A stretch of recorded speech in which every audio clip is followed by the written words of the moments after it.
guys, Justin Conoco from theclosers.ca and Grogan Conoco Real Estate Brokerage.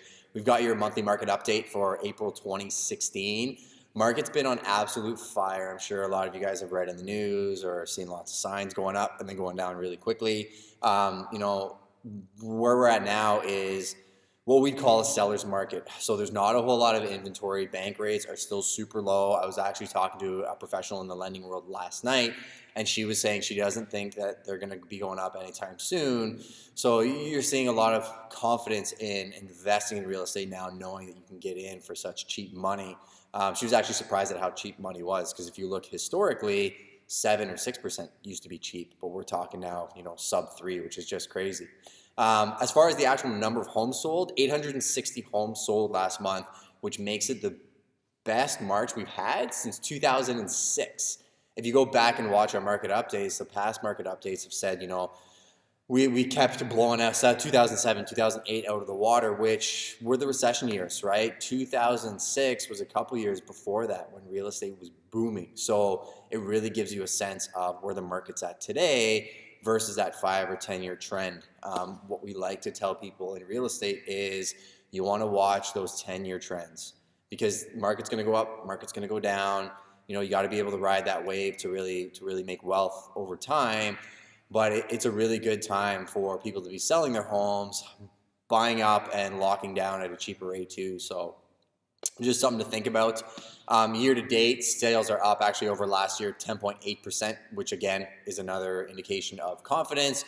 The number of houses listed is actually down 1.7%. So going back to saying we're in more of a seller's market. Now, real estate has a lot to do with, sorry about that, the audio might have jumped off there, so hopefully it's still just as clear. With the inventory being down, what that means is there's less homes being listed. So why are there less homes being listed? Sometimes it has to do with weather. Sometimes it has to do with timing. I know we have a bunch of listings that are coming up that we're actually holding off for a couple weeks. I know there's a couple we had that we held off because we kept having snowfalls.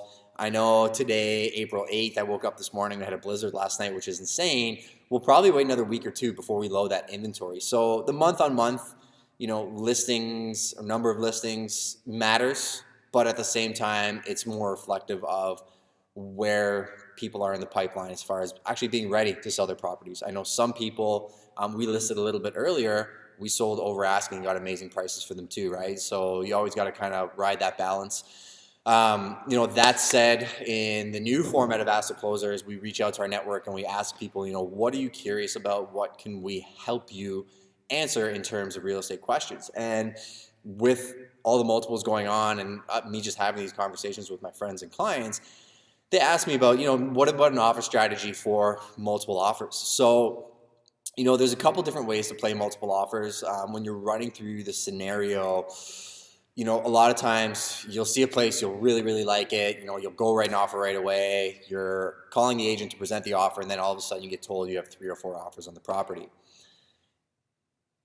An agent can't actually say they have an offer until they have a physical written offer. So a lot of times they'll give you an indication that an offer is coming, because as of July 1st of this year, they instituted new legislation which makes it illegal to say you have an offer unless you physically have one. So there's a whole reporting system behind there so that there's a little bit more confidence that there is another offer.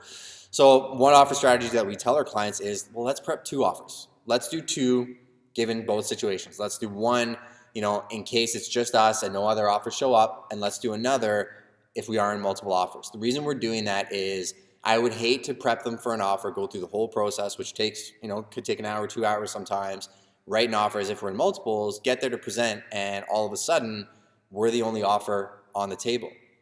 It's going to be a lot harder to go back, retract that offer, change the price, give it a little bit more time.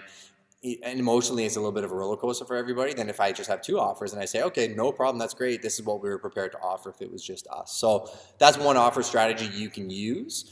Something interesting too with multiples, and we just dealt with this last week, is going back to saying I can't say I have an offer till I have an offer, is we had a property listed, got told there was an offer coming, told the other agent. She wanted to know when the other offer was coming to notify her so she could tell her clients. She didn't want to send me her offer till the other agent sent me his offer. He didn't want to send me his offer till she sent her offer. It happens all the time. again, as the listing agent, you just have to be super transparent and honest with people. They appreciate that. And I think it ends up benefiting everybody in the end. So like, just to give you a breakdown, I got her offer 3 minutes before I went to go meet my clients. I met him at a Tim Hortons 5 minutes before I went to present the offer. So had them both in hand. I stayed impartial, presented both offers as is, sat down with my clients, and we did what we needed to do to get the best price for them. And they absolutely crushed it. Actually just firmed up last night, and I know they did really, really well. So super happy for them. As far as what I'm reading now, a lot of people are probably annoyed with how much I bump Gary Vee stuff, but Ask Gary Vee book just came out, so I'm blowing through this one right now. I got a couple others that I'm kind of just reading a little bit at a time, but the Ask Gary Vee is, a summary of his entire show. A lot of the best questions got asked on the show. He updates his answers because they changed from when he started the show to where he's at now. The marketplace is always changing. And that's what I like about Gary Vee is he doesn't call himself a social media guru. He actually hates that term. He doesn't call himself a life coach, nothing like that. He's a businessman. So there's tons of great advice no matter what business you're in that's contained in this book. He's also got an audiobook that is stellar that goes along with this, and he actually changed a lot of his answers from the printing of the book to the audiobook. So talk about value add. If you're curious about what kind of questions are being asked and answered, go to YouTube, do hashtag AskGaryVee, go back and watch every single episode. Guy's a beast. He's super high energy, which maybe is why I like him a little bit, but at the same time, he's no nonsense. He can come off a little bit brash, but that's just his character. He's actually a super good dude. You reach out to him on social media, he interacts with you. I've gotten tons of stuff back from him over the years, and I feel like he's a business partner. Like, he's a celebrity, he does his thing, but it really, like, he's with us so closely and impacts the way that we do business so much that it's crazy how accessible he's made himself to his fan base. So that's one of my suggestions. If you guys have any questions for the next episode, I'm happy to provide the answers for them. Hopefully this market update was useful to you guys, and I hope you guys have a great week and can't wait for spring. Take care.